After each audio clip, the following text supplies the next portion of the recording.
اپنے کمرے میں اچانک سے اٹھتے شوہر اور کمرے میں جلتے تمام بلبوں کو روشن دیکھ آیت نے مندی مندی آنکھیں کھولی تھی۔ جب سامنے اپنے باپ کے ہاتھوں میں کیک دیکھ کر اور شفقت سے بھری مسکراہٹ دیکھ کر آیت کے چہرے پر ایکسائٹمنٹ چھائی تھی۔ وہ فوراً سے بیڈ سے اٹھتی مراد گیلانی کے سینے سے لگی تھی۔ اس اچانک افتاد پر انہوں نے سنبھل کر کیک سینٹر ٹیبل پر رکھا تھا۔ آئی لو یو بابا جانی، یو آر دی بیسٹ۔ یہ لو، یہ ماموں جان سے زیادہ ارحم بھائی کا حق بنتا ہے۔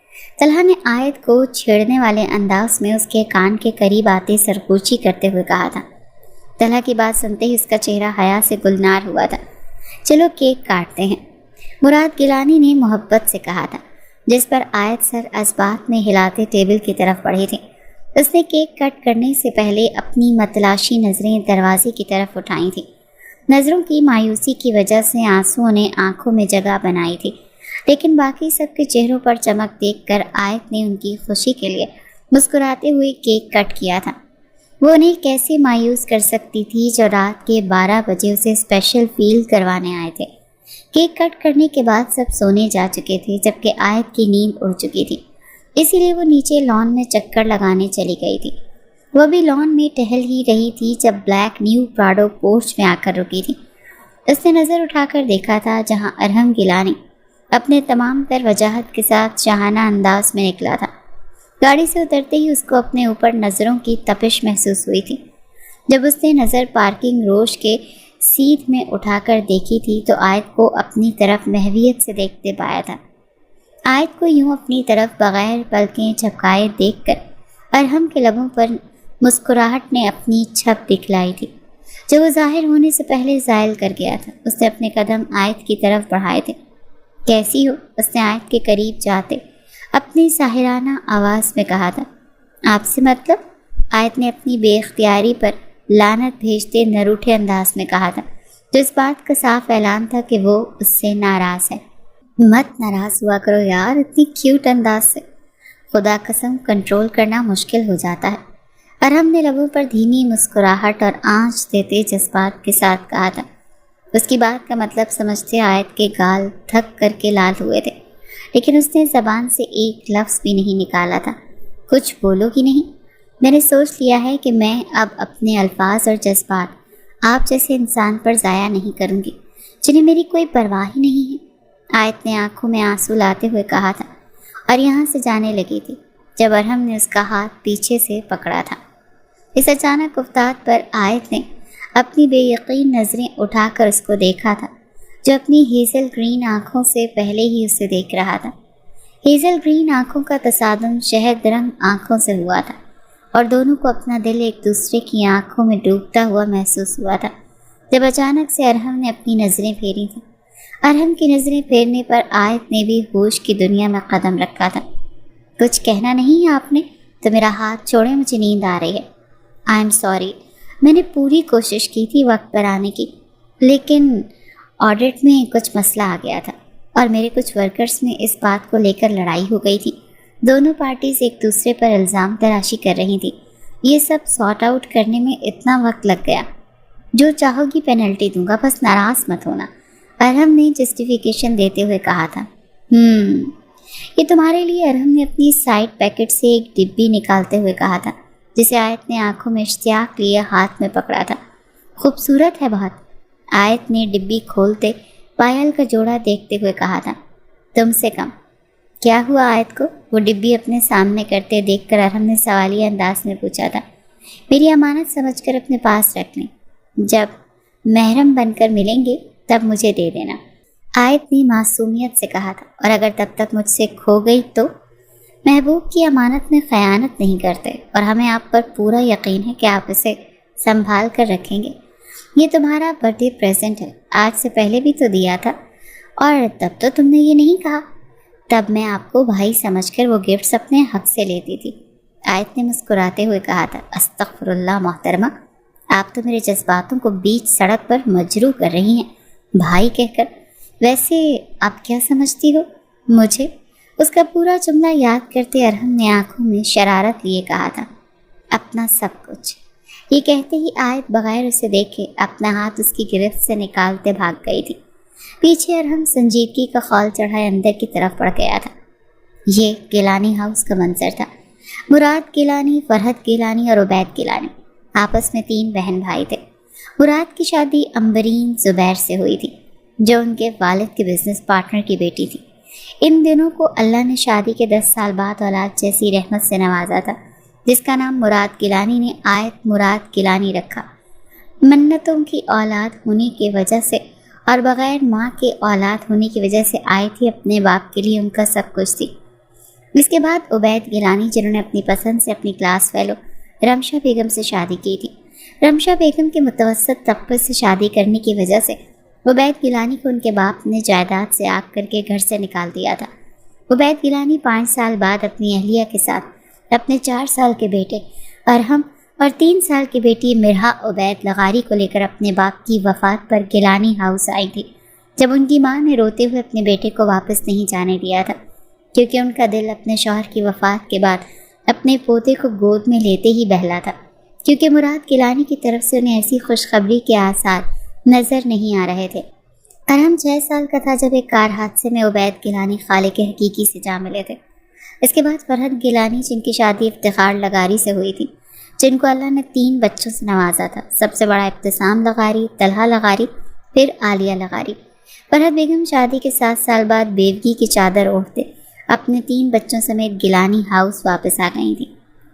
صبح ناشتے کی ٹیبل پر سب اکٹھے تھے جب عبوری دروازہ عبور کرتے پولیس کی وردی پہنے ابتسام لغاری داخل ہوا تھا۔ السلام علیکم ایوری ون، اس نے آتے ہی اونچی آواز میں سب کو مشترکہ سلام کیا تھا۔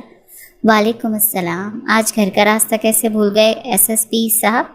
سب نے مشترکہ سلام کا جواب دیتے آخر میں مراد صاحب نے طنزیہ انداز میں پوچھا تھا، کیسے نہ آتا ماموں، پینلٹی تھوڑی نہ ڈلوانی تھی گڑیا سے؟ ابتسام نے آیت کو دیکھتے ہوئے کہا تھا۔ پینلٹی تو آپ پر اب بھی پڑے گی ابتسام بھائی، کیونکہ آپ نے مجھے رات کو وش نہیں کیا، آیت نے کیوٹ سا فیس بناتے ہوئے کہا تھا۔ خادم حاضر ہے پینلٹی دینے کے لیے، ابتسام نے سر خم کرتے سینے پر ہاتھ رکھتے ہوئے کہا تھا۔ اس کے انداز پر وہاں بیٹھے سب کی ہنسی کی آواز گونجی تھی سوائے ارحم کے۔ بتاؤ کیا پینلٹی چاہیے؟ آج آپ ہمارے لیے پاستا بنائیں گے، آیت نے تھوڑی دیر سوچنے کی ایکٹنگ کرتے ہوئے کہا تھا۔ Your wish my command princess.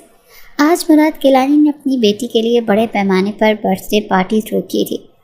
آیت رویل بلو میکسی میں آئینے کے سامنے کھڑی تیار ہو رہی تھی جب ارحم کمرے میں آیا تھا۔ آیت کے چاند سے چمکتے چہرے کو دیکھ کر ارحم تھوڑی دیر کے لیے میسمرائز ہوا تھا۔ جب آئینے میں ابھرتے ارحم کے عکس کو دیکھ کر آیت کے گال گلابی ہوئے تھے۔ کیا یہ آیت مراد گیلانی کا کمرہ ہے؟ یہ میں غلط کمرے میں آ گیا ہوں، ارحم نے شوخ انداز میں کہا تھا۔ کیوں؟ زیادہ اوور لگ رہی ہوں میں؟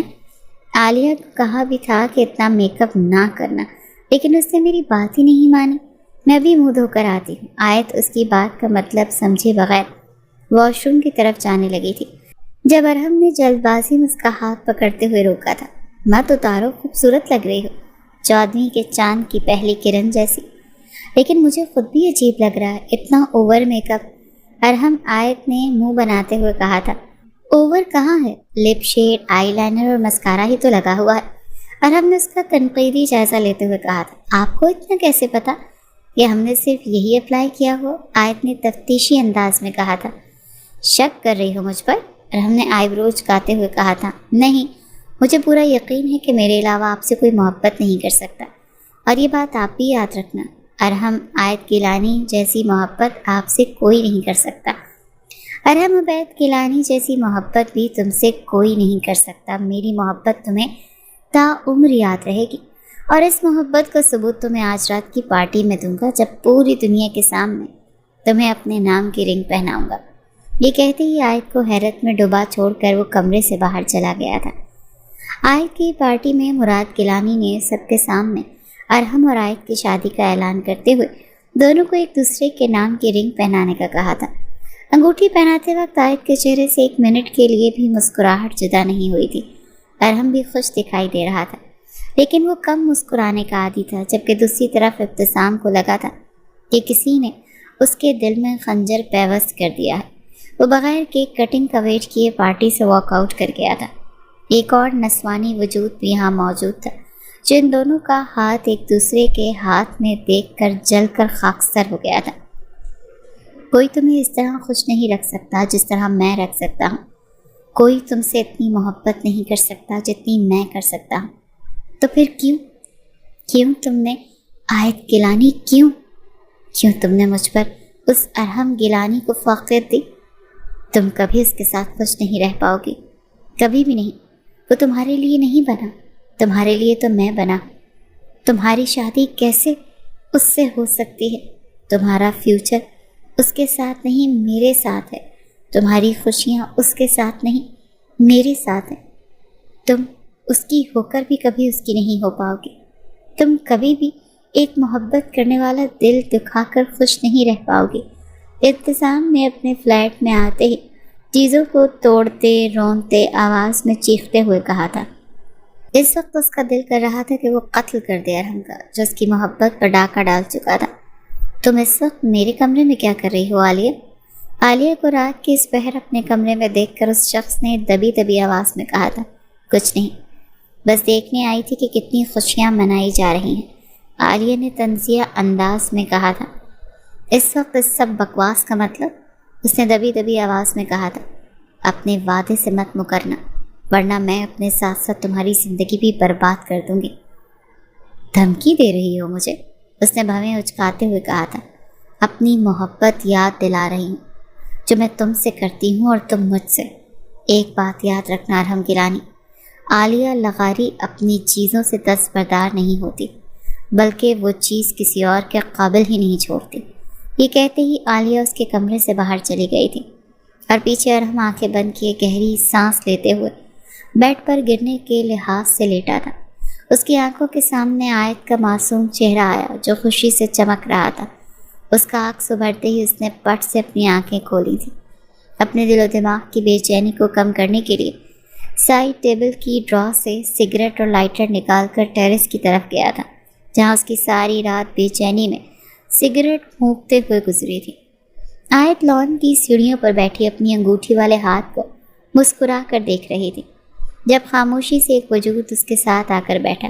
سوئی کیوں نہیں ابھی تک؟ ارحم کی آواز اپنے قریب سن کر وہ پرسکون ہوئی تھی۔ ارحم جو ٹیرس پر سگریٹ پھونک رہا تھا، آیت کو محویت سے مسکراتے اپنے ہاتھ کی طرف دیکھتے پا کر اس سے رہا نہیں گیا، اسی لیے وہ نیچے آ گیا۔ نیند نہیں آ رہی تھی۔ آیت نے اپنی نظریں بغیر ہٹائے انگوٹھی سے معصومیت سے جواب دیا تھا۔ تو وجہ جان سکتا ہوں؟ وجہ آپ ہیں ارحم، آیت نے معصومیت سے کہا۔ میں؟ ارحم نے بے یقینی سے پوچھا۔ جی آپ۔ میں سوچ رہی تھی ارحم کہ ہم کتنے خوش نصیب ہیں کہ ہمیں بغیر کوئی کٹھن راہیں پار کیے ہماری محبت مل گئی۔ مجھے لگتا ہے میں اللہ تعالیٰ کی فیورٹ ہوں، مجھے بغیر کچھ مانگے ہی سب کچھ مل جاتا ہے۔ ارحم بہت جلد ہم دونوں ایک ہو جائیں گے، لیکن دوسری طرف ایک خوف سا دل میں آ رہا ہے۔ کیسا خوف؟ آپ کو کھو دینے کا خوف، کیونکہ پا لینا آسان ہوتا ہے، اسے سنبھال کر رکھنا مشکل ہے۔ پھر مجھے یاد آتا ہے میں ہی نہیں، آپ بھی تو مجھ سے محبت کرتے ہیں، ہم دونوں ایک دوسرے کو اپنے آپ میں محفوظ رکھیں گے۔ دونوں طرف سے ایفرٹس ہو رہی تھی، تو یہ ممکن ہی نہیں ہے کہ ہم دونوں کو کوئی الگ کر سکے۔ آیت نے دھیمی سی مسکراہٹ کے ساتھ کہا تھا۔ آیت کی آخری بات پر ارحم نے نظریں پھیری تھیں۔ ویسے میرے اتنے لیٹ تک جاگنے کی ایک اور بھی وجہ ہے۔ آیت کی کھنکتی آواز نے دوبارہ ارحم کو اپنی طرف متوجہ کیا تھا۔ کون سی وجہ؟ آج ہم بہت خوش ہیں، یہ کہتے ہی آیت اٹھ کر اپنے کمرے کی طرف بڑھ گئی تھی۔ پیچھے ارحم کہیں دور خلا میں کھو گیا تھا۔ تایا جان، آپ کو ٹینشن لینے کی ضرورت نہیں ہے، میں سب ہینڈل کر لوں گا، آپ کو ان معاملات میں پڑھنے کی ضرورت نہیں ہے، ارحم نے کانٹریکٹ کی ایک فائل پر مراد گیلانی سے سائن کرواتے ہوئے کہا تھا۔ تم سے بہترین انتخاب اور کوئی بھی نہیں ہو سکتا آیت کے لیے۔ جب سے میں نے آیت کا ہاتھ تمہارے ہاتھ میں دیا ہے، میں بے فکر ہو گیا ہوں۔ اب میں بزنس کر کر کے بھی تھک گیا ہوں، ریسٹ کرنا چاہتا ہوں۔ ان سب سے میرا سب کچھ میری بیٹی کا ہی ہے، جو میں آلریڈی اس کے نام کر چکا ہوں، لیکن وہ یہ سنبھال نہیں سکتی۔ بزنس کی دنیا میں معصومیت نہیں چلتی، اس لیے میں چاہتا ہوں کہ یہ سب اب سے تم ہینڈل کرو۔ سائننگ اتھارٹی بھی اب سے آیت کے پاس ہوگی۔ تایا ابو، یہ آیت کا حق ہے، میں چاہتا ہوں کہ وہ اپنے بزنس کو خود ہینڈل کرے، تاکہ اس دنیا کے اس کی تھوڑی سمجھ آ جائے، اور تم آیت کے ہونے والے حقدار ہو۔ باپ کے لیے آسان نہیں ہوتا اپنی لاڈوں سے پلی بیٹی کا حقدار کسی اور کو بنانا، لیکن تم میرے عبید کے بیٹے ہو، اور اس سے بڑھ کر میری بیٹی کی محبت تم سے بڑھ کر اس کے حوالے سے کسی پر بھروسہ نہیں کر سکتا۔ ہو سکے تو آج ہی یہ کانٹریکٹ والا کام نمٹا لو، کیونکہ کل سے تم لوگوں کی شادی کے فنکشن شروع ہو جانے ہیں۔ جی تایا جان، یہ کہتے ہی ارحم ان کے کمرے سے نکل گیا تھا۔ وہ سرخ روسی جوڑے میں سجی سنوری پریوں سا حسن رکھا آج پریوں کو بھی مات دے رہی تھی۔ اس کے دل کی دھڑکنیں تھیں جو بے ہنگم انداز میں دھڑکتی جا رہی تھیں۔ باپ کے نام کی جگہ اپنی روح کے محرم کے نام لکھنے کی خوشی اور غم، ایک عجیب سا ڈر جس کو وہ کوئی نام نہیں دے پا رہے تھے۔ وہ ایک ہی وقت میں مختلف کیفیات کا شکار تھی۔ بیوٹیشن اپنا کام ختم کر کے جا چکی تھی۔ وہ آئینے میں خود کو دیکھتے دیکھتے شرما رہی تھی جب ابتسام اس کے کمرے میں داخل ہوا۔ اس کا حلیہ کہیں سے بھی سوبر سے ابتسام لغاری سے ملتا ہوا نہیں لگ رہا تھا۔ آج اس کی آنکھیں رونے کی شدت سے لال انگارہ بنی ہوئی تھی۔ خوبصورت لگ رہی، ابتسام نے اپنی روندھی ہوئی آواز پر قابو پاتے ہوئے کہا تھا۔ تھینک یو ابتسام بھائی، لیکن ہمیں آپ سے کوئی بات نہیں کرنی۔ کوئی اپنی پرنسس کے ساتھ ایسا کرتا ہے؟ کل مہندی کے فنکشن پر میں نے آپ کا اتنا ویٹ کیا تھا، لیکن آپ کو تو اپنی نوکری اپنی پرنسس سے زیادہ عزیز ہے، آیت نے روٹھے ہوئے انداز میں کہا تھا۔ ایک ضروری کام آ گیا تھا، اب وہ اپنے آپ کو کافی حد تک سنبھال چکا تھا۔ اس نے ایک دن رو رو کر جو آیت اور ارحم کے لیے بد دعائیں مانگی تھیں، بعد میں جائے نماز پر بیٹھ کر رو رو کر ان کے نا قبول ہونے کی دعائیں مانگی تھیں، کیونکہ محبوب کی خوشی اپنی چاہت سے زیادہ معنی رکھتی ہے، اور اس کے محبوب کی خوشی اس کے ساتھ نہیں کسی اور کے ساتھ تھی۔ تو آج بھی نہیں آتے، وہی ضروری کام نمٹاتے؟ آیت نے نروٹھے انداز میں کہا تھا۔ خود کو ریالٹی چیک دینے کے لیے آج آنا ضروری تھا، ورنہ جو مہم سی امید اندر جاگی ہوئی ہے وہ ختم کیسے ہوتی؟ ابتسام نے خود کلامی کرتے ہوئے کہا تھا۔ کچھ کہا آپ نے؟ آیت نے اسے منہ میں کچھ بڑبڑاتے دیکھ کر پوچھا تھا۔ نہیں، میں جا کر ریڈی ہو جاؤں؟ ایسا سب کے سامنے جاتے ہوئے اچھا نہیں لگوں گا نا؟ اپنی دھندلی ہوتی آنکھوں کو بمشکل بہنے سے روکتے ہوئے وہ بہانہ بنا کر باہر چلا گیا تھا، کیونکہ وہ کسی اور کے لیے دلہن کے لباس میں سجا ہوا اسے مزید دیکھتا تو جان سے جاتا۔ وہ اپنے دل کو بہلانے کی کوشش کر رہا تھا کہ وہ اسے نکال دے گا اپنے دل سے، اسے بھلا دے گا تاکہ اس کی شادی شدہ زندگی میں اس کی وجہ سے بدمزگی نہ ہو، لیکن وہ بھول گیا تھا، نہیں نکلتے دل سے وہ جن سے محبت ہو۔ بھلا دینا فقط کہنے کی باتیں ہیں۔ تھوڑی دیر بعد آیت کو لے جا کر ارحم کے ہمراہ بٹھایا گیا تھا۔ آیت کے اسٹیج پر آتے ہی پہلے سے موجود نکاح خواہ نے نکاح شروع کروایا تھا۔ رمشا بیگم کو شروع دن سے ہی آیت اپنی بہو کے طور پر قبول نہیں تھی، اسی لیے انہوں نے اسٹیج پر آنے کی زحمت نہیں کی تھی۔ آیت نے 3 بار قبول ہے کہتے حجاب و قبول کے مراحل طے کیے تھے۔ رضامندی پوچھنے کے بعد نکاح نامے پر اس کے دستخط کروائے تھے۔ نکاح نامے پر سائن کرنے کے بعد آیت نے اپنی مرضی سے اپنی سائننگ اتھارٹی کا استعمال کرتے ہوئے اپنی جائیداد اپنے شوہر کے نام کی تھی، کیونکہ ارحم کے کہنے پر مراد شاہ نے آیت سے بزنس سنبھالنے کی بات کی تھی، لیکن اس نے صاف انکار کر دیا تھا کہ یہ اس کے بس کا کام نہیں ہے۔ آپ یہ سب ارحم پر چھوڑ دیں اور یہ سب ارحم کے نام کر دیں۔ ویسے بھی آیت کا سب کچھ اس کا ہے اور اس کا سب کچھ آیت کا۔ اس نے فوراً اس وقت جائیداد ارحم کے نام ٹرانسفر کرنے کے لیے پیپرز مانگے تھے، جس پر مراد گیلانی نے اسے بتایا تھا کہ وہ اپنے شوہر اور بچوں کے علاوہ اپنی پراپرٹی کسی کو نہیں دے سکتی، اس لیے اس نے جائیداد ارحم کے نام ٹرانسفر کرنے کا دن آج کا رکھا تھا۔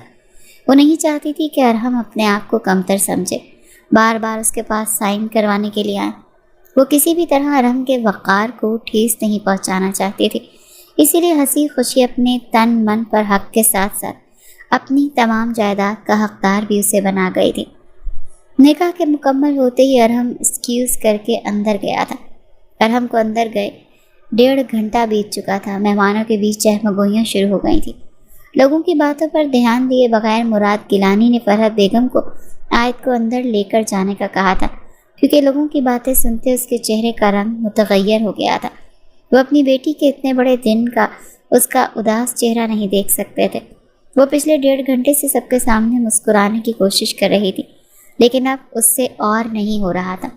کھانے سے فارغ کرنے کے بعد مہمانوں کو فارغ کرتے مراد صاحب بھی گھر والوں کو باہر نہ آتے دیکھ کر اندر کی طرف چلے گئے۔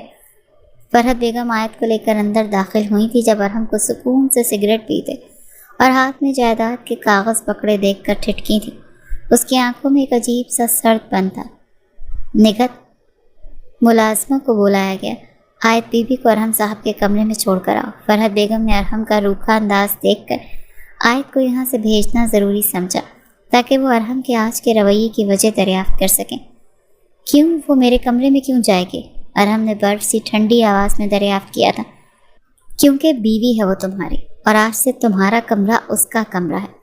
جواب اندر آتے مراد صاحب نے دیا تھا۔ میں ارحم عبید گیلانی اپنے پورے ہوش و حواس میں آیت مراد گیلانی کو ارحم ابھی اپنا جملہ مکمل کرتا، اس سے پہلے ہی آیت نے ہوش سنبھالتے اس کے قریب آتے، اس کے ہونٹوں پر ہاتھ رکھتے اس کو بے یقینی سے دیکھا۔ ارحم کیا کر رہے ہیں آپ؟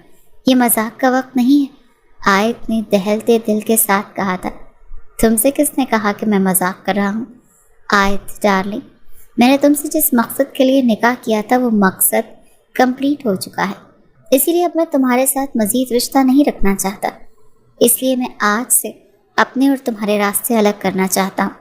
ایسا کرو تم اپنے باپ کے ساتھ اپنا کوئی اور ٹھکانہ تلاش کر لو، میں تم دونوں باپ بیٹی کو اپنی نظروں کے سامنے برداشت نہیں کر سکتا، اور نہ ہی اپنا نام تمہارے ساتھ۔ ارحم بیٹا، اگر کوئی بات بری لگی ہے تو بیٹھ کر بات کر لیتے ہیں، مراد صاحب نے نرمی سے کہا تھا۔ اپنی بیٹی کا وجود زلزلوں کی زد میں اور آنکھوں میں زار و قطار آنسو دیکھ کر ان کے دل میں درد کی لہر اٹھی تھی۔ انہوں نے اپنے دل کے مقام پر ہاتھ رکھا تھا۔ بابا بابا، آیت بے ساختگی میں چیختے ہوئے ان کے پاس گئی تھی۔ جب وہ مشکل اپنے سہارے پر کھڑے تھے، طلحہ نے آ کر ان کو سنبھالا تھا۔ Oh please stop this over acting, یہ سارے تماشے باہر جا کر کرنا، ارحم نے بیزارگی سے کہتے ہوئے دوبارہ سے طلاق دینے کے لیے لب کھولے تھے، جب آیت نے اس کے قریب آ کر روتے ہوئے ہاتھ جوڑے تھے۔ ارحم پلیز ایسا مت کریں، میں محبت کرتی ہوں آپ سے، میرا نہیں تو میرے بابا کا تو خیال کر لیں، وہ مر جائیں گے، پلیز ارحم اپنا نام مجھ سے مت چھینیں۔ وہ سرخ جوڑے میں ملبوس اپنے سامنے کھڑے بے حس انسان سے رحم کی فریاد کر رہی تھی، جو ابھی چند گھنٹے پہلے اس کا شوہر بنا تھا۔ کہنے کو تو وہ اس سے پیار کرتا تھا، مگر نکاح کے کاغذات کے ساتھ ساتھ جائیداد کے کاغذات پر سائن کروانے کے بعد وہ ایک دم سے بدل گیا تھا۔ اس میں ڈھونڈنے سے بھی پہلے والے ارحم کی جھلک نظر نہیں آ رہی تھی جو اس سے پیار کرتا تھا۔ میں فیصلہ کر چکا ہوں، تم چاہ کر بھی میرا فیصلہ نہیں بدل سکتی، تم اب میرے کسی کام کی نہیں، تمہیں چھوڑ کر میں عالیہ سے شادی کر لوں گا، وہ غصے سے بولا، جبکہ دل تو اب حقیقت میں اس کی طلب کرنے لگا تھا۔ دل بار بار اسے یہ سب کچھ یہیں روکنے کی تلقین کر رہا تھا، جبکہ دوسری طرف ارحم کی آخری بات پر عالیہ کی آنکھوں میں چمک آئی تھی۔ پلیز طلاق نہیں، وہ روئی تھی، اس کی آنکھیں آنسو بہاتی جا رہی تھی جیسے دریا ان میں امڈ آیا ہو۔ تمہاری حیثیت ملازمہ سے بڑھ کر نہیں ہوگی اب اس گھر میں، یہ کہتے اسے اچانک باہوں میں جگڑتے عبوری دروازہ عبور کرتے سرونٹ کوارٹر کے پاس لا کر پٹکا تھا۔ آج سے تمہاری زندگی کی روٹین وہی ہوگی جو یہاں کے ایک ملازم کی ہوتی ہے، آج سے سارے گھر کے کام تمہارے ذمہ ہیں، مجھے منظور ہے، بس آپ مجھ سے اپنا نام علیحدہ مت کرنا، بے شک آپ عالیہ سے نکاح کر لیں۔ آیت نے سنہری آنکھوں میں سپنے اور دل ٹوٹنے کی کرچیاں لیے اسے دیکھتے ہوئے کہا تھا۔ وہ نظریں چرائے بغیر جواب دیے وہاں سے چلا گیا تھا۔ عالیہ اور رمشا بیگم بھی اس کے پیچھے گئی تھیں، جبکہ فرحت بیگم طلحہ ہر وقت ہنستی کھلکھلاتی آیت کا سسکیوں کے ساتھ رونا دیکھ رہے تھے۔ مراد گیلانی جب وہ مشکل یہاں تک پہنچے تھے، آیت کے پاس زمین پر بیٹھے تھے، جہاں وہ دنیا سے بے خبر دھاڑے مار کر رو رہی تھی۔ آیت میری چندہ چپ کر جا، تمہارے بابا کو تکلیف دے رہے ہیں تمہارے آنسو۔ بابا نہیں برداشت ہو رہا ارحم کا یہ رویہ اپنے ساتھ، وہ تو مجھ سے محبت کرتے ہیں نا، تو وہ کیسے یہ رویہ میرے ساتھ اختیار کر سکتے ہیں؟ انہیں بتائیں نا بابا۔ آیت کے دل میں درد ہو رہا ہے ان کے اس رویے سے۔ بابا میں اللہ کی فیورٹ ہوں نا، وہ مجھے ہر چیز بغیر مانگے دے دیتے ہیں۔ اللہ میاں سے کہیں نا، آیت کو اپنی زندگی میں یہ سب نہیں چاہیے، اسے ارحم کا محبت بھرا ساتھ چاہیے۔ بابا کہیں نا اللہ میاں سے۔ اپنے باپ کو یوں خاموش بیٹھے دیکھ کر آیت نے ان کا ہاتھ پکڑ کر دعا کی طرز پر پھیلاتے کہا تھا۔ اپنی لاڈلی بیٹی کی آنکھوں میں آنسو دیکھ کر مراد گیلانی کی آنکھوں سے آنسو بہے تھے۔ اپنے بھائی کی آنکھوں میں آنسو دیکھ کر فرحت بیگم آگے بڑھی تھی اور طلحہ بھی اپنے ماموں جان کو سنبھالنے آگے بڑھا تھا۔ ساری رات اس کی روتے ہوئے گزری تھی۔ وہ آنکھوں کو تھکن کی وجہ سے بند کرنے کی کوشش کرتی تھی، لیکن رونے کے باعث آنکھیں بند کرنے سے مزید جلن کا شکار ہو رہی تھی۔ مراد گیلانی کا بی پی شوٹ کر گیا تھا۔ طلحہ نے انہیں میڈیسن دے کر سلا دیا تھا۔ فرحت بیگم اور طلحہ ان کے پاس رکنا چاہتے تھے۔ آیت نے انہیں یہ کہہ کر بھیج دیا تھا کہ وہ کچھ پل کے لیے اکیلے رہنا چاہتی ہے اور اپنے باپ کا خیال بھی رکھ لے گی۔ اس کی حالت دیکھ کر فرحت بیگم اور طلحہ نے زیادہ اصرار بھی نہیں کیا تھا، کیونکہ وہ اس ٹائم اسے دینا چاہتے تھے۔ وہ زمین پر بیٹھی غیر مروئی نقطے کو دیکھ رہی تھی جب سرونٹ کوارٹر کا دروازہ بجا تھا۔ پہلے تو اس نے دھیان نہیں دیا، لیکن مسلسل دروازہ بجنے کی آواز سے اس کا ارتقا ٹوٹا تھا۔ اس نے اٹھ کر دروازہ کھولا جہاں پر نگہت بیگم کھڑی تھی۔ بولو، نگہت کو ہچکچاتے دیکھ کر آیت نے نرمی سے اسے بولنے کا کہا تھا۔ ارحم صاحب نے کہا ہے آج کا ناشتہ آپ بنائیں گی، نگہت نے ہچکچاتے ہوئے کہا تھا۔ جی آپ جائیں، میں چینج کر کے آتی ہوں۔ وہ ابھی تک اسی لال عروسی جوڑے میں ہی ملبوس تھی۔ نگہت جانے لگی تھی جب آیت نے اسے آواز دی تھی۔ آپ مجھے میرے کمرے سے کوئی کپڑے لا دیں گی؟ آیت نے ہچکچاتے ہوئے کہا تھا۔ وہ تھوڑی دیر بعد نہا دھو کر کچن میں موجود تھی۔ اس کا سر رات بھر جاگنے اور رونے کی وجہ سے شدید دکھ رہا تھا اور ہلکا ہلکا بخار بھی شروع ہو گیا تھا، جس کی وجہ سے اس کا چہرہ گلابی مائل ہو گیا تھا۔ مجھے کچھ بھی نہیں آتا بنانا، آپ میری مدد کریں گی؟ آیت نے کچن میں موجود ملازمہ سے مدد مانگی تھی۔ معاف کیجیے گا بی بی جی، لیکن صاحب نے آپ کی مدد کرنے سے بھی منع کیا ہے، باورچن نے معذرت خانہ انداز میں کہا تھا۔ کوئی بات نہیں، میں کر لوں گی۔ بمشکل اس نے ناشتہ تیار کیا تھا۔ ناشتہ تیار کرتے کرتے اس کے ہاتھ پر 2 جگہ کٹ بھی لگ گیا تھا اور وہ بیچاری گرم چائے سے اپنا ہاتھ بھی جھلسا بیٹھی تھی۔ آنکھوں میں آنسو تیر رہے تھے، لیکن اس نے لبوں سے ایک چیخ بھی نہیں نکالی تھی، کیونکہ جو درد ارحم نے دیا تھا وہ اس درد کے سامنے کچھ بھی نہیں تھا۔ اگر کل وہ سب کچھ نہ ہوا ہوتا تو اتنے سے زخم پر آیت نے پورا گیلانی ہاؤس اپنے سر پر اٹھا لینا تھا۔ سب ناشتے کی ٹیبل پر موجود تھے سوائے ابتسام اور مراد صاحب کے۔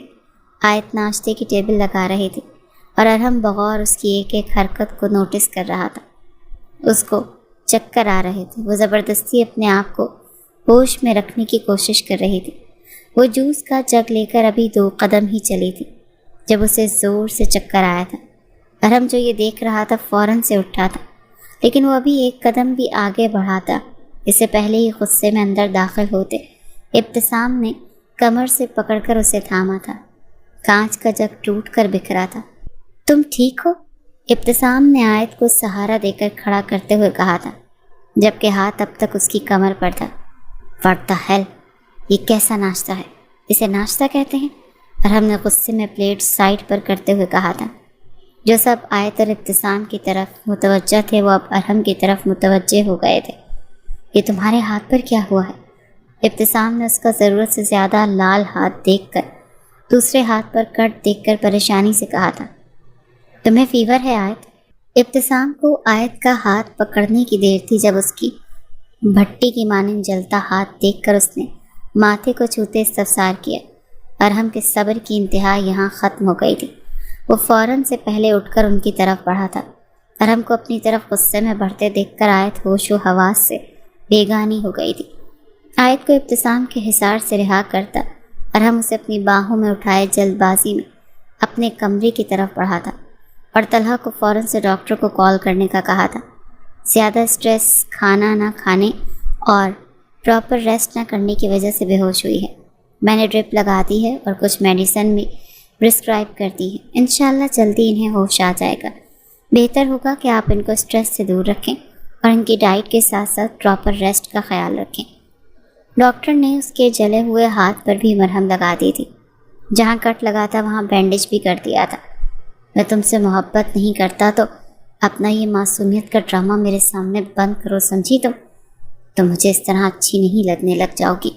ارحم نے اس کے ہوش و خروش سے بیگانہ معصوم نقوش کو دیکھتے ہوئے کہا تھا، پھر اس کے کٹ لگے ہاتھ کو عقیدت سے اٹھا کر اپنے لبوں سے لگایا تھا۔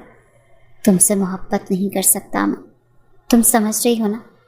تم سے محبت کی تو یہ میری ماں کے ساتھ ناانصافی ہوگی، جو میں کبھی ہونے نہیں دوں گا۔ وہ محبت سے آیت کے چہرے کو تک رہا تھا جب عالیہ دھاڑ کی آواز کے ساتھ دروازہ کھول کر اندر داخل ہوئی تھی۔ یہ کون سا طریقہ ہے کمرے میں آنے کا؟ ارحم نے چہرے پر ناگوار تاثرات لاتے ہوئے کہا تھا۔ میں پہلے بھی ایسے ہی اندر آتی تھی، پہلے اور اب میں فرق ہے۔ میں اپنی بیوی کے ساتھ اندر تھا۔ کہیں محبت تو نہیں ہو گئی اپنی بیوی سے؟ عالیہ نے طنزیہ انداز میں کہا تھا۔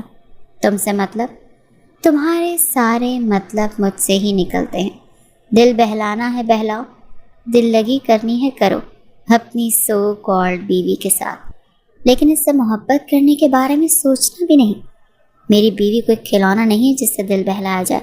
ارحم نے تیش میں آتے عالیہ کی گردن جکڑتے ہوئے کہا تھا۔ میں محبت ہوں تمہاری ارحم، تم کیسے اس لڑکی کی وجہ سے میرے ساتھ ایسا رویہ اپنا سکتے ہو؟ بھول گئے مرحا اس کے باپ کی وجہ سے ہمارے درمیان موجود نہیں ہے۔ اتنا پیسہ تھا ماموں کے پاس، وہ فروتنی کے طور پر دے سکتے تھے، لیکن انہوں نے جان بوجھ کر بیچ میں پولیس کو انوالو کیا، جس کی وجہ سے ہماری مرحا کی جان گئی۔ ایک ماں نے اپنی لاڈلی بیٹی کو کھویا۔ تائی جان کو ہمیشہ گلٹ رہا کہ انہوں نے تمہاری وجہ سے مرحا کو ٹائم نہیں دیا، اسی لیے مرحا کو انہوں نے کھو دیا، اور پھر مرحا کو کھونے کے پچھتاوے پر وہ تمہیں بھول گئی۔ صرف اس لڑکی کے باپ کی وجہ سے اتنا پیسہ ماموں نے قبر میں تو نہیں لے کر جانا تھا۔ دیکھو وہ آج ان کا بھی نہیں ہے، ان کی وجہ سے تم ماں کے پیار سے محروم رہے ہو۔ تمہارے باپ کا بھی حصہ تھا جائیداد میں۔ عالیہ نے بیڈ پر لیٹی آیت کی طرف اشارہ کرتے ہوئے کہا تھا۔ غلط، اس جائیداد کی اکلوتی حقدار آیت تھی۔ فرحت بیگم جو آیت کو دیکھنے آئی تھی، اپنی بیٹی کی باتیں سن کر وہ خود کو سچ کہنے سے نہیں روک پائی تھی۔ امی پلیز کبھی تو اپنے بھائی کے احسانوں سے نکل کر سچ کا ساتھ دے دیا کریں۔ سچ یہی ہے کہ یہ سب کچھ جو بھی ہے آیت کی موم امبرین بھابھی کا ہے۔ مطلب؟ ارحم نے حیرانگی سے پوچھا تھا۔ عبید بھائی کو بابا نے جائیداد سے آگ کر دیا تھا۔ عبید بھائی رمشا بھابھی کو لے کر یہاں سے چلے گئے تھے۔ امبرین بھابھی کے 3 مس کیریج ہو گئے تھے، جس کے بعد ڈاکٹرز نے انہیں صاف کہہ دیا تھا کہ ان کے ماں بننے کے چانسز بالکل زیرو ہیں۔ امبرین بھابھی ڈپریشن میں رہنے لگی تھی، اسی لیے مراد بھائی نے ان کی رپورٹس باہر کے ملک بیسٹ ہاسپٹلز میں فارورڈ کر دی تھی۔ پھر امریکہ کے ہاسپٹل سے پازیٹیو جواب آیا تو بھائی امبرین بھابھی کو وہاں لے کر چلے گئے۔ 1.5 سال بھابھی کا وہاں علاج چلتا رہا، لیکن کوئی مثبت جواب نہیں آیا تو وہ دونوں مایوس ہو کر واپس لوٹ آئے۔ جب وہ واپس آئی تو بابا کے بزنس کو دیوالیہ نکل گیا تھا۔ جس گھر میں امی اور بابا رہ رہے تھے وہ بھی جلد نیلام ہونے والا تھا۔ تمہیں پتہ ہے عالیہ، تمہارے باپ سے میں نے کہا تھا کہ وہ میرے باپ کی کچھ مدد کریں تو اس نے صاف انکار کر دیا کہ وہ ان کا بیٹا نہیں، یہ ان کے بیٹوں کا حق ہے۔ حالانکہ میرے باپ نے تمہارے باپ کو بزنس کھول کر دیا تھا، اور اس وقت افتخار کے پاس اتنا پیسہ تھا کہ وہ میرے باپ کی مدد کر سکیں، لیکن انہوں نے نہیں کی۔ خیر، جب مراد بھائی کو یہ سب پتہ چلا تو وہ بہت پریشان ہو گئے تھے، اور امبرین بھابھی سے ان کی پریشانی دیکھی نہیں گئی تو انہوں نے اپنے والد سے بات کی۔ وہ اکلوتی اولاد تھی اپنے والدین کی، اسی لیے زبیر انکل نے نہ وہ ساری چیزیں پرچیز کر کے امبرین بھابھی کے نام کر دی۔ امبرین بھابھی نہیں چاہتی تھی کہ ان کے رشتے میں مادیت پرستی یہ سٹیٹس آئے، یہ مراد بھائی خود کو کمتر سمجھیں، اسی لیے انہوں نے اپنی جائیداد بھائی کے نام کر دی۔ اسی سوچ کے ساتھ آیت نے بھی اپنا سب کچھ تمہارے نام کیا تھا۔ بھابھی کی اچھائی اور صبر کا پھل 6 سال بعد انہیں آیت کے روپ میں ملا تھا، لیکن وہ اپنی اس خوشی کو بھی کھل کر جی نہیں سکی، کیونکہ جس وقت انہیں بھائی کی ضرورت تھی اس وقت مراد بھائی اپنے چھوٹے بھائی کی نشانی کو بچانے میں لگا ہوا تھا، جس کی وجہ سے انہوں نے اپنے دکھ سکھ کی ساتھی اپنی باوفا ہم سفر کو کھو دیا۔ تمہیں لگتا ہے کہ بھائی نے مرحا کے کڈنیپرز کو پیسے نہیں دیے تھے؟ تم جانتے ہو کہ میرا کے کڈنیپرز ہیں کون؟ فرحت بیگم نے طنزیہ نظروں سے دیکھتے ہوئے سوال کیا تھا۔ کون؟ ارحم نے بے یقینی سے پوچھا۔ تمہارے سگے ماموں۔ سو کالڈ غیرت جاگ گئی تھی عرصے کے بعد۔ تمہاری ماں کی پسند کی شادی پر غیرت تھی، یہ لالچ، یہ تو اللہ ہی جانتا ہے۔ بھائی پیسے لے کر گئے تھے، پولیس وہاں بعد میں پہنچی تھی، لیکن مرحا کی ڈیتھ کڈنیپ کرتے وقت ہی کلوروفارم کی اوور ڈوز سے ہو گئی تھی۔ بھائی نے رمشا بھابھی کے سامنے ان کے بھائیوں کا سچ سامنے لائے بغیر ان کو سزا دلوائی، کیونکہ بھابھی پہلے ہی مینٹلی طور پر صحیح نہیں تھی۔ ایسے میں وہ یہ بات ہرگز برداشت نہیں کر پاتی کہ ان کی اولاد کا قاتل ان کا سگا بھائی ہے، کیونکہ بہنوں کو اپنے بھائیوں پر بڑا مان ہوتا ہے۔ مجھے بھی مراد بھائی پر بہت مان ہے، جنہوں نے آج تک ٹوٹنے نہیں دیا۔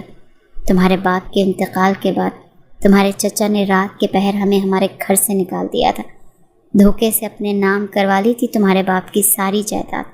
پھر میرا بھائی پورے مان کے ساتھ مجھے یہاں لے کر آیا تھا کہ وہ مجھے اور میری اولاد کو یہاں ایک بھی تکلیف نہیں آنے دے گا، اور اس نے اپنا وعدہ نبھایا بھی۔ لیکن یہاں میری ہی اولاد اس کی ہی بیٹی کی تکلیف کا باعث بننے کی کوشش کر رہی ہے۔ ساری سچائی جاننے کے بعد ارحم کو لگا تھا کہ وہ کبھی بھی آیت کا سامنا نہیں کر پائے گا۔ اسے لگ رہا تھا کہ وہ اپنے پورے قد سمیت زمیں بوس ہوا ہے اور اب کبھی نہیں اٹھ پائے گا۔ اس کے ذہن میں آیت کی باتوں کی باز گز چل رہی تھی۔ پانا آسان ہوتا ہے، سنبھال کر رکھنا مشکل ہوتا ہے، اور وہ سچ تھا۔ واقعی سنبھال کر رکھنا بہت مشکل ہوتا ہے۔ وہ اللہ کی دی ہوئی نعمت کو نہیں سنبھال پایا تھا جو اس کو آیت کے روپ میں ملی تھی۔ وہ اپنے ذہن میں چلتے اس جکڑ سے آزادی چاہتا تھا، اور اس میں ہمت بھی نہیں تھی آیت کا سامنا کرنے کی۔ اسی لیے وہ راہ فرار تلاش کرتے، اپنی گاڑی کی چابی اٹھاتے گھر سے نکلتا چلا گیا تھا۔ چلو، آیت کو جیسے ہی ہوش آیا تھا ابتسام اس کو لینے کے لیے آ گیا تھا۔ کہاں؟ آیت نے ناسمجھی سے پوچھا تھا۔ میرے فلیٹ، تم اور ماموں اب سے ادھر رہو گے۔ اس احسان فراموش انسان کے ساتھ رہنے کی ضرورت نہیں، مجھے کل تمہارے ساتھ ہونا چاہیے تھا۔ ابتسام نے پوری بات کرتے آخر میں ادھر نہ ہونے کا افسوس کرتے ہوئے کہا تھا۔ اس بغیرت انسان کا منہ توڑ دیتا۔ وہ برداشت نہیں کر پا رہا تھا آیت کا کسی اور کو قبول کرنا، اسی لیے جلدی چلا گیا تھا۔ میں کہیں نہیں جاؤں گی، یہ میرے شوہر کا گھر ہے ابتسام بھائی۔ میں اپنی غلطی جاننا چاہتی ہوں جس کی وجہ سے ارحم نے یہ سب کیا ہے۔ مجھے پورا یقین ہے وہ جائیداد کی وجہ سے یہ سب نہیں کر رہے۔ تم یہی چاہتی ہو؟ ابتسام نے بے بسی سے پوچھا تھا۔ اس کا مرجھایا ہوا چہرہ اس کے دل پر کاری وار کر رہا تھا۔ جی، یہ کہتے ہی آیت اٹھنے لگی تھی۔ کہاں جا رہی ہوں؟ تمہاری طبیعت ٹھیک نہیں ہے۔ Servant quarter. آیت پلیز اپنے آپ کو سزا مت دو، میں ارحم کی بات ٹال نہیں سکتی۔ یہ کہتے ہی آیت کمرے سے نکل گئی تھی۔ ارحم کو گئے 1 ہفتہ ہو گیا تھا۔ وہ پچھلے 1 ہفتے سے اپنے فلیٹ میں تھا۔ عالیہ ارحم کے کمرے میں اس کے کپڑے ہینگ کرنے آئی تھی جب اسے سائڈ پر رکھا ایک مخملی باکس نظر آیا تھا۔ اس نے حق سے وہ باکس اٹھایا تھا جیسے اسی کے لیے ہو۔ اس نے جیسے ہی کھول کر دیکھا، اس میں ایک خوبصورت پائل کا پیئر پڑا ہوا تھا۔ کس کے لیے ہو سکتا ہے؟ عالیہ نے خود سے سوال کیا تھا۔ آبویسلی میرے لیے، میں ہی تو اس کی محبت ہوں، میرے سوا وہ اور کس کے لیے لے سکتے ہیں؟ یہ کہتے ہی اس نے دونوں اینکلیٹ اپنے پیروں میں پہنی تھی۔ چوائس تو تمہاری قابل داد ہے ارحم گیلانی، آپ کا ویٹ کروں گی یہ مجھے دینے کا۔ یہ کہتے ہی وہ پائل اتارنے لگی تھی جب فرحت بیگم کی آواز اس کے کانوں میں پڑی تھی۔ وہ بغیر پائل اتارے باہر کی جانب گئی تھی۔ اگر فرحت بیگم اسے ارحم کے کمرے میں دیکھ لیتی تو بے وجہ ہی اس کو باتیں سنانے لگتی۔ عالیہ کے مطابق کیوں سہ رہی ہو اتنا سب کچھ آیت؟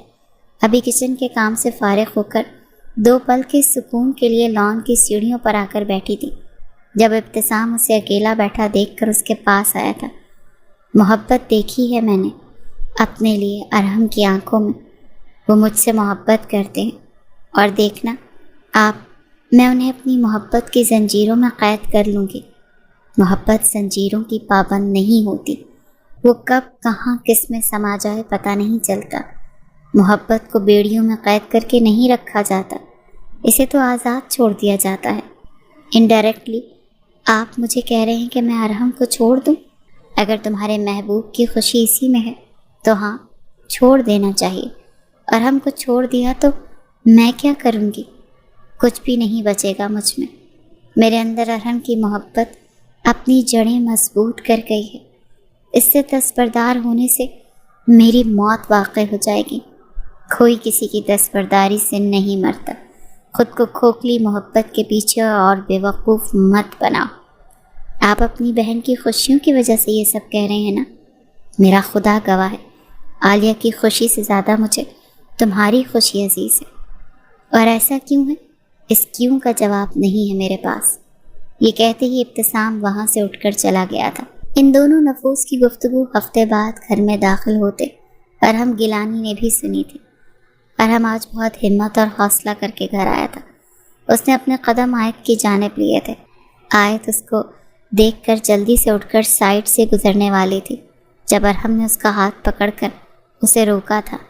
آیت، آپ کو ماموں جان بلا رہے ہیں۔ ان دونوں سے کوئی بھی بولنے میں پہل کرتا طلحہ نے مراد گیلانی کا پیغام اسے دیا تھا۔ ہاتھ چھوڑے میرا، مجھے بابا کے پاس جانا ہے، ان کی طبیعت خراب ہے۔ آپ کا جو بھی کام ہے وہ میں آ کر کر دوں گی، آیت نے منت کرنے والے انداز میں کہا تھا۔ آیت کا یہ انداز اس کی اپنی ہی دین تھی، اسی لیے وہ چاہ کر بھی شکوہ نہیں کر پایا۔ اس سے پہلے کہ وہ آیت کا ہاتھ چھوڑتا، کھن کھن کی آواز نے ان دونوں کو اپنی طرف متوجہ کیا تھا۔ دونوں کی نظریں بیک وقت آنے والے کے پیروں پر گئی تھیں۔ عالیہ کی پیروں میں وہی پائل دیکھ کر آیت کی آنکھوں میں بے یقینی کے ساتھ دھند بھی چھائی تھی، جبکہ دوسری طرف ارحم کی آنکھوں میں اشتعال کی سرخی آئی تھی۔ اس سے پہلے کہ ارحم کوئی وضاحت دیتا، آیت اپنا ہاتھ چھڑواتے روتے ہوئے سائڈ پر بنے سرونٹ کوارٹر کی طرف بھاگی تھی۔ آیت میری بات سنو، ارحم نے آیت کو روکنے کی کوشش کی تھی، لیکن وہ اس کی آواز کو انسنی کرتی آگے کی طرف بھاگ گئی تھی۔ تمہاری ہمت کیسے ہوئی میری چیزوں میں ہاتھ مارنے کی؟ کس کی اجازت سے میرے کمرے میں گئی تھی؟ ہمت کیسی ہوئی آیت کی چیز کو ہاتھ لگانے کی؟ ارحم نے جارحانہ انداز میں عالیہ کی طرف بڑھتے اس کا بازو جھنجھوڑتے ہوئے کہا تھا۔ آیت کی چیز؟ عالیہ نے بے یقینی سے کہا تھا۔ یو آر ہرٹنگ می ارحم، میں تمہیں اب ہرٹ کرنے کے علاوہ کچھ بھی نہیں کر سکتا عالیہ۔ جتنا ہو سکے مجھ سے اور آیت سے دور رہنا۔ میں نے کبھی تمہیں کوئی خواب نہیں دکھائے تھے۔ آئندہ میرے کمرے میں تم بغیر اجازت کے گئیں تو مجھ سے اپنے لیے اچھائی کی امید مت رکھنا، اور یہ جو تم نے پہنا ہے یہ اتار کر مجھے پہنچا دو، یہ میری آیت کی امانت ہے میرے پاس۔ یہ کہتے ہی وہ آیت کے پیچھے سرونٹ کوارٹر کی طرف بڑھا تھا۔ کیا ہوا آیت بچے؟ آیت کو روتے اندر داخل ہوتے دیکھ کر مراد صاحب نے فکر مندی سے پوچھا تھا۔ بابا، مجھے یہاں نہیں رہنا، ہم دونوں یہاں سے دور چلے جائیں گے، آیت نے ہچکیوں سمیت روتے ہوئے کہا تھا۔ ہوا کیا ہے میری چندہ، مجھے بتاؤ تو صحیح۔ مجھے یہاں نہیں رہنا، مزید یہاں رہی تو مر جاؤں گی اس گھٹن زدہ ماحول میں۔ مجھے یہاں اپنی سانسیں گھٹی گھٹی محسوس ہوتی ہیں۔ اب رونا بند کرو میری گڑیا، جیسا کہے گی میری گڑیا ویسا ہی ہوگا۔ چلیں پھر، آیت نے اپنے آنسو بے دردی سے پہنچتے ہوئے کہا تھا۔ ابھی؟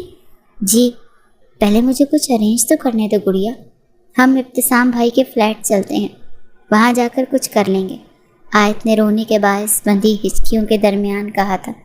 وہ دونوں کوارٹر سے باہر نکلنے ہی والے تھے جب ارحم اندر داخل ہوا۔ کہاں جا رہی ہو؟ ارحم نے اسے چادر سر پر لیتے ہوئے دیکھ کر پوچھا تھا۔ آپ سے بہت دور، جہاں آپ آیت کے سائے کو بھی نہ چھو سکیں۔ دنیا کی کوئی طاقت تمہیں مجھ سے دور نہیں کر سکتی، ارحم نے اس کی بات پر جذباتی ہوتے اس کا بازو تھامتے ہوئے کہا تھا۔ ارحم پلیز، میں اب کوئی اور تماشا نہیں چاہتی، میں اپنی ذات کی اور تذلیل برداشت نہیں کر سکتی۔ آپ طلاق دینا چاہتے ہیں نا ارحم؟ اب میں تیار ہوں، آپ دے سکتے ہیں، آیت نے آنسو صاف کرتے مضبوط اعصاب کے ساتھ کہنے کی کوشش کی تھی۔ دماغ ٹھیک ہے تمہارا؟ میں کیوں تم سے اپنا حق کھونے لگا؟ میرا دماغ اور دل اب آپ کا کوئی بھی حق برداشت کرنے کے قابل نہیں ہے۔ ایک انسان کو توڑنے کی بھی حد ہوتی ہے، آپ نے تو مجھے انسان ہونے کا مارجن بھی نہیں دیا ارحم، وہ بھی بغیر میرا قصور بتائے۔ آپ نے جان بوجھ کر وہ گفٹ عالیہ کو دیا۔ آپ جان بوجھ کر موقع ڈھونڈتے ہیں کہ آیت کو ہرٹ کس طرح کرنا ہے۔ لیں، دیکھ لیں، کر لیا آپ نے ہرٹ آیت کو، ٹوٹ گیا اس کا مان۔ آپ سے کی گئی محبت کا کر دیا مجبور آپ نے مجھے خود سے علیحدگی اختیار کرنے پر۔ پہلے دن سے مجھے طلاق دینا چاہتے تھے، اب دینا، میں خود مانگ رہی ہوں، آپ کی خواہش میں پوری کر رہی ہوں، تو کس کا انتظار ہے؟ دیں مجھے ڈائیورس۔ ارحم، یہاں پر کوئی بھی نہیں ہے اور نہ میرے پاس مزید جائیداد ہے جس کے لیے آپ کو اچھا بننے کی یا محبت کرنے کا ڈرامہ کرنا پڑے، تو دینا طلاق، آزاد کریں مجھے اپنے نام سے، اس بے مطلب کے رشتے سے۔ اللہ کی قسم لے لیں ارحم، آج میں آپ کو منتیں کر کے آپ کو طلاق دینے سے نہیں روکوں گی۔ مجھ سے غلطی ہو گئی میری جان، میں شرمندہ ہوں۔ میں اتنے دنوں سے تمہارے سامنے کھڑے ہونے کی اور اپنی بات رکھنے کی خود میں ہمت پیدا کر رہا تھا۔ مجھے تو اپنے آپ سے گھن محسوس ہو رہی ہے کہ میں اپنی محبت کے آنسوؤں کی وجہ بنا۔ محبت میں نہیں، عالیہ ہے آپ کی محبت۔ میں محبت ہوتی تو آپ مجھے چھوڑ کر عالیہ سے شادی کرنے کا نہ کہتے۔ غلطی کر بیٹھا ہوں، چاہے تو اس غلطی کا کفارہ تا عمر ادا کروا لو، اف تک نہیں کروں گا۔ تمہاری دی ہوئی سزاؤں پر بس خود کو مجھ سے علیحدہ کرنے کی بات مت کرو پلیز آیت۔ ارحم، میں جاننا چاہتی ہوں اپنی غلطی، کیا وہ غلطی اتنی بڑی تھی کہ آپ ہماری شادی کے پہلے دن میرے خوابوں کو، وقار کو رون دیں؟ کیا وہ غلطی اتنی بڑی تھی کہ آپ ہمارے نکاح والے دن اس طرح کا سلوک روا رکھتے مجھ سے؟ ارحم نے آہستہ آہستہ اس سے ساری بات بتائی تھی کہ اسے کیسے مس انڈرسٹینڈنگ ہوئی تھی اور کیسے اسے سب سچ پتہ چلا۔ مراد گیلانی کو بھی سچ جانتے افسوس ہوا تھا کہ وہ اتنے عرصے سے ان کے دل میں نفرت پال کر بیٹھا تھا۔ میں شرمندہ ہوں اپنے کیے پر، میں غلطی پر تھا۔ تو مطلب آپ مجھ سے اس چیز کا بدلہ لے رہے تھے جس میں میری تو کیا، میرے بابا کی بھی کوئی غلطی نہیں تھی؟ آیت نے روتے روتے بیچ میں استحضائیہ ہنستے ہوئے کہا تھا۔ آیت پلیز یار، رو مت، مجھے تکلیف ہو رہی ہے۔ آنسو کی وجہ بنتے ہوئے تکلیف نہیں ہوئی، اب آپ پر میرے آنسو اثر انداز کر رہے ہیں؟ کیا کہنے ہیں آپ کے ارحم گیلانی؟ آیت میری جان، بس ایک بار موقع دے دو، میں تمہیں اپنے فیصلے پر پچھتانے نہیں دوں گا۔ میں نے جب آپ کا انتخاب کیا ہے، پچھتاووں کے علاوہ کچھ ہاتھ نہیں آیا میرے پاس۔ اچھا، ایک آخری بار بھروسہ کر لو، میں اپنے بابا کی حالت کی وجہ سے آپ کو کبھی معاف نہیں کروں گی۔ یہ کہتے ہی آیت وہاں سے چلی گئی تھی۔ کر دے گی معاف، تمہارے معاملے میں کمزور دل رکھتی ہے، پیچھے مراد گیلانی نے بھتیجے کو دلاسا دیتے ہوئے کہا تھا۔ آئی ایم سوری تایا جان، بچوں کی غلطیوں پر ان سے ناراض نہیں ہوا جاتا بلکہ انہیں سمجھایا جاتا ہے، اور میں تو شروع سے ہی تمہیں اپنی اولاد جیسا سمجھتا ہوں، اسی لیے معافی مانگنے کی ضرورت نہیں ہے۔ آپ واقعی اعلیٰ ظرف کے مالک ہیں۔ یہ کہتے ہی ارحم ان کے گلے لگا تھا۔ اسے آیت کو مناتے مناتے 2 مہینے گزر گئے تھے۔ وہ ان 2 مہینوں میں روزانہ اس کے لیے فلاور بوکے، گجرے، اس کی فیوریٹ چاکلیٹس آفس سے اس کے لیے پارسل کرواتا تھا۔ یہ خود آتے وقت آفس سے لے کر آتا تھا۔ اس نے آیت کی ساری پراپرٹی آیت کو واپس کر دی تھی۔ عالیہ کا ایک بہترین رشتہ آیا تھا اور فرحت بیگم نے دیکھ بھال کر کے حامی بھر دی تھی۔ ابتسام نے اپنا ٹرانسفر کراچی سے لاہور کروا لیا تھا۔ مراد صاحب اپنی طبیعت کا بہانہ کر کے اسے سرونٹ کوارٹر سے دوبارہ گھر کے اندر لے گئے تھے۔